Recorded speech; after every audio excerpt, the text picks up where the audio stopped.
ঘর গোছাতে কার না ভালো লাগে বলো? ঘর সাজাতেও যেমন সবার ভালো লাগে, ঘর গোছাতেও তেমন সবার ভালো লাগে। আমারও ভালো লাগে ঘর গোছাতে, ঘর সাজাতে, সব কিছুই করতে ভালো লাগে। কিন্তু ঘরটা যদি ঘরের মতন হয়, তাহলে ঘরে যদি কোনো জিনিসই না থাকে, তাহলে তুমি সেটাকে কীভাবে সাজাবে? সেটাকে মানে কোনো কিছু দিয়ে কোনো কিছু করা যাবে না। সেরকম আমার এই ঘরটার মধ্যেও কোনো কিছু ছিল না যখন আমি বিয়ে করে আসি। কোনো কিছুই ছিল না, শুধুমাত্র যে খাটটা থাকে সেটাই ছিল, আদার্স কোনো কিছুই ছিল না। তো এখন দেখো আমরা দুজনে মিলে এইগুলো সব কিছু করে উঠতে পেরেছি অল্প অল্প করে।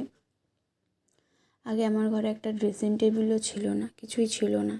তো এখন সব কিছু করছি, আস্তে আস্তে আরও করব। আর দেখো, জিনিস থাকলেই হয় না, সেগুলোকে ভালো করে গোছাতে হয়, পরিষ্কার করতে হয়। আমিও সেরকম হয়তো রোজ পারি না, একদিন দুদিন পর পর করি, খুব কম করি, তাও আমার ভালো লাগে করতে। আর এদিকে দেখো, তোমাদের সাথে এই কথাটা শেয়ার করতে করতে আমার ঘর ঝাড়াও মানে বিছানা ওঠানো কমপ্লিট হয়ে গেছে। এখন কিছু জামা কাপড় ছিল, যেগুলো জামা কাপড়গুলো আমি ছাদের থেকে আনছিলাম আর ভাঁজ করা হয়নি, রেখে দিয়েছিলাম, সেগুলাই এখন দেখো ভাঁজ করে নিলাম। আর তোমাদেরকে তো বলছিলামই যে আমি একটা ড্রেস মানে বাইরে পরে গেলে সেটাকে ধুয়ে তারপরে উঠাই। দেখো সেদিন যেদিন আমি ওই যুবসাথী ফর্ম ফিল আপ করতে গেছিলাম, ড্রেসটা পরে গেছিলাম, ওটা কিন্তু আমি ধুয়ে ফেলছি। তারপরে দেখো, ঘরটা অনেক দিন ধরে ঝাড়া হয় না, অনেকটা ঝুল পড়ে গেছিলো, তো সেগুলো আমি একটু পরিষ্কার করে নিলাম।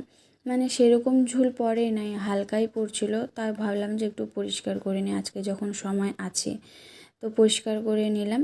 পরিষ্কার করে নেওয়ার পরে ঝুলঝাড়া লাঠিটা ওই পাশে রেখে দিলাম, ওখানেই রাখি আমি ওটা। আর দেখো, এদিকে আমি ভালো করে ঘরটাও ঝেড়ে নিলাম, কারণ ঘরটা মানে আমার ঘরটা সবার শেষে ঝাড়লাম, যেহেতু জানি যে আজকে ঘরটা একটু পরিষ্কার করব, তার জন্য ঘরটা আজকে লাস্টেই ঝাড়লাম একবারে।